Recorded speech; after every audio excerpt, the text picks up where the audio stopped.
Thank you for checking out crypto.chartguys.com, the source for technical analysis in the cryptocurrency world. We are proud to announce our own crypto alert system designed to give you the most critical technical trading information possible, no matter where you are.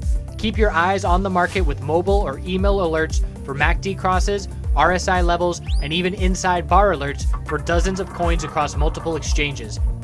New features and proprietary ChartGuys indicators are already in development. Our alert system is very easy to customize and utilize, so don't hesitate to sign up for the most effective crypto trading tool on the market at crypto.chartguys.com. Hello everyone, hope you're doing well. We're going to be looking at the analysis of the big three here. Things are getting very tight. We're likely to see a break tonight or tomorrow morning. We'll go into those details in just a moment.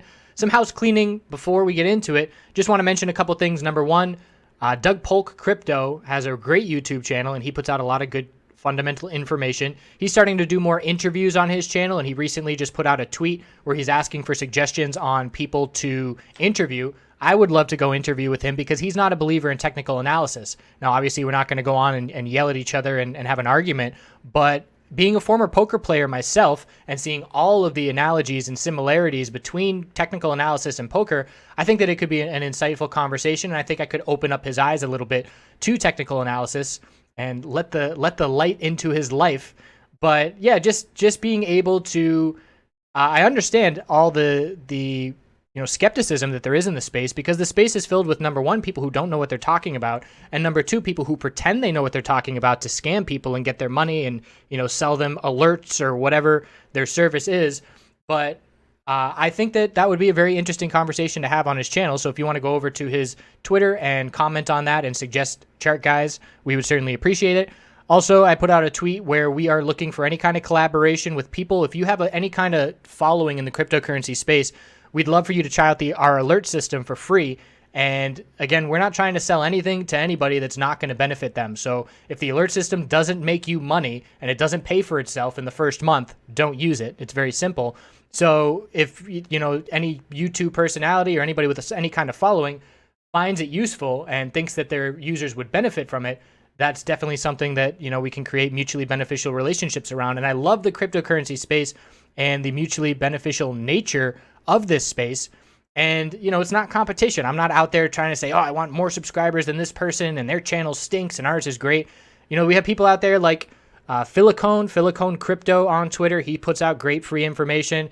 And also Nuggets News, love that for a fundamental news channel. We have a beneficial relationship with Nuggets News where fundamental and technical analysis merging the two different schools of thought. And I think that there's an unlimited amount of collaboration that we can do in this space, and I look forward to it. I love doing interviews. I love doing it all. So definitely looking, open arms in terms of the chart guys and anybody in the cryptocurrency space that wants to have some kinds of collaboration and mutually beneficial relationships. So let's get into the analysis now. We're going to be looking at Bitcoin. Here's the daily chart.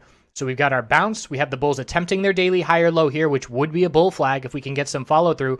We had this set up last night in the video where I was highlighting two scenarios. We're either going to see the bull break and follow through with a very strong move tonight, which was last night, or we're going to see a loss of the hourly higher low pattern, and then we're going to see the 4-hour pattern get into an equilibrium chart or an equilibrium pattern.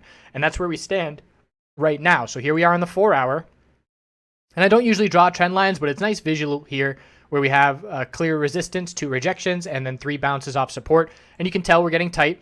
What I do like about drawing trend lines is it gives you a gauge of timing. So I can look at this and say, okay, how many more candlesticks can fit in this range? And I would say that in about, how many candlesticks would be 24 hours? That's going to be 6 more candlesticks. And I would say within 24 hours, we will see a break because, 6 candlesticks, it's going to be getting real tight. We're going to see a break of this pattern within 24 hours, in my opinion, which is why I'm looking for a break either tonight or tomorrow morning.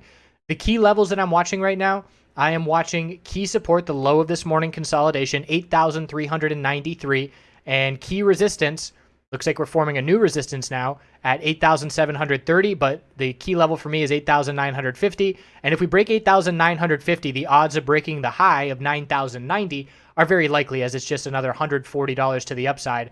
And if we break 8,950 and break 9,000 psychological, we should absolutely anticipate that we are going to head to higher highs. So we're still in a very tight range. If we break 8,393, it's not game over. All that will do is shift the percentage odds in one direction or the other. So just like, here's a poker analogy. Let's say you're playing Texas Hold'em and the turn card just comes out. That's going to completely shift the percentage odds of your hand winning versus, the other person's hand winning. So if we see a break, that's going to shift the odds to favor the bears, and we're going to be looking down at supports of 8,032 and 7,851. The most important support level, and why I'm not saying it's game over for the bulls if we break 8,393, is this daily level. That's the game over level for now. If we break 7,851, then the bulls have lost their attempt to set a higher high, and we're going to have to head back down into the $7,000, $6,000 range to establish a new daily higher low after rejecting from these exponential resistances yet again. So again, it's not game over if we break 8,393, but in order for the bulls to have the highest percent chance of continuation in the next 24 hours, we need to hold that level. So checking in on the shorter term time frames, the bears took over on the loss of the hourly higher low pattern. So we had a higher low here. This is where I had my stop loss below this level when I did the video yesterday, and I was just walking up my stop loss level. We had another little consolidation base there and another little consolidation base there, and I was stopped out at about 8,600, and I'm back to all cash, and that locked in some small profit. Nothing to write home about, but able to protect the position and ensure that I get some profit.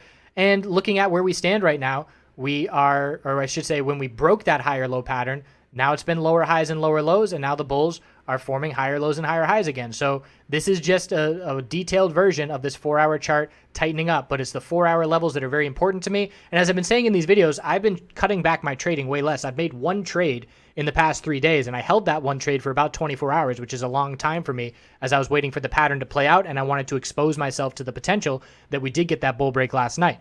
So I'm sitting on my hands and patiently waiting for this 4-hour time frame to break, and I'm not going to be looking for any trades until it does break. I'll be looking for a bull break for an entry, and if we see a bear break, I'll be waiting for oversold conditions to play those oversold bounces. So I'm very patient here. Again, it's easy to be patient when you have other things to trade. I understand that we're excited to do this and we want to trade, and it gives positive feedback and all those emotions and releases those endorphins and all of that.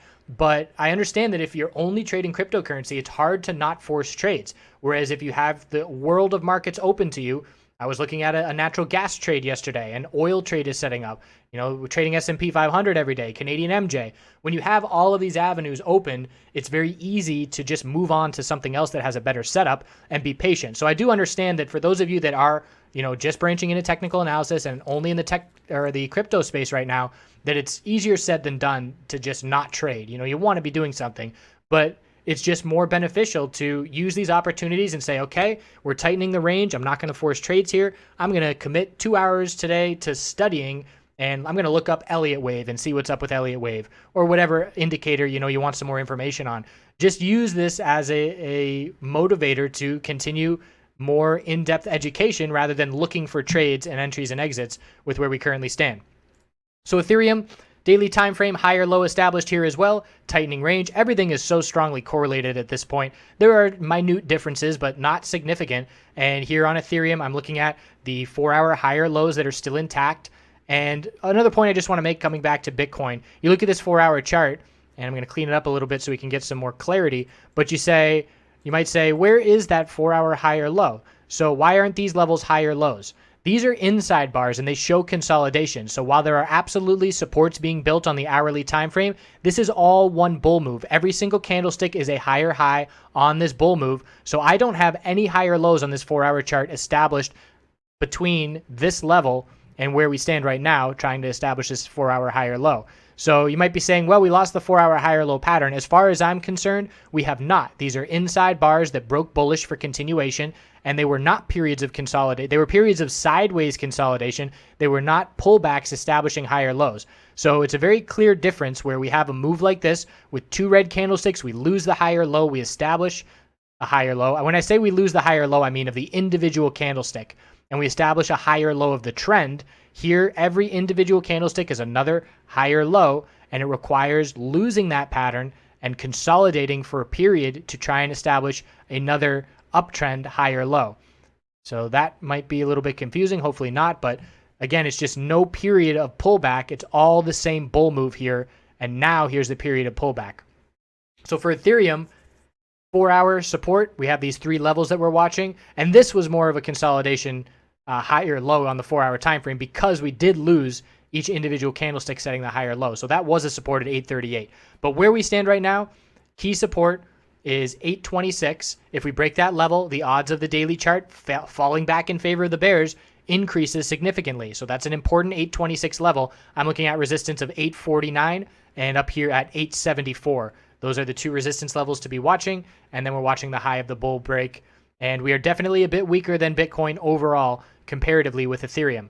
Litecoin still extremely tight on the daily, and Litecoin is the tightest on the daily because we already had a low, high, higher low, lower high, higher low right in the middle of this range. And we're watching the 4-hour time frame for the same support levels in terms of 4-hour higher lows being established. Again, this was an inside bar, so I'm not counting that as a higher low. Inside bar, not a higher low. Here's our higher low. Bulls want to hold 153.40 tonight. If we break that level, we shift momentum and the odds increase for the bears on the daily chart. And in terms of resistance, I'm looking at 159.89, which I would round to 160 psychological, and then 163.28.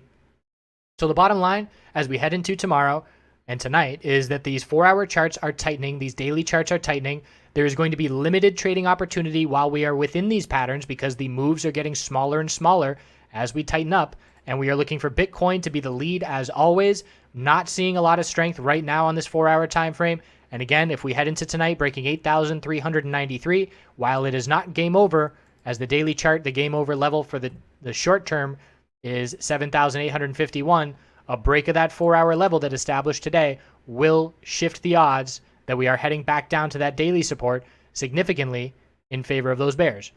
So that's where we stand. Hopefully that made sense. Feel free to ask any questions. I appreciate you watching. We'll see you tomorrow. Do good things.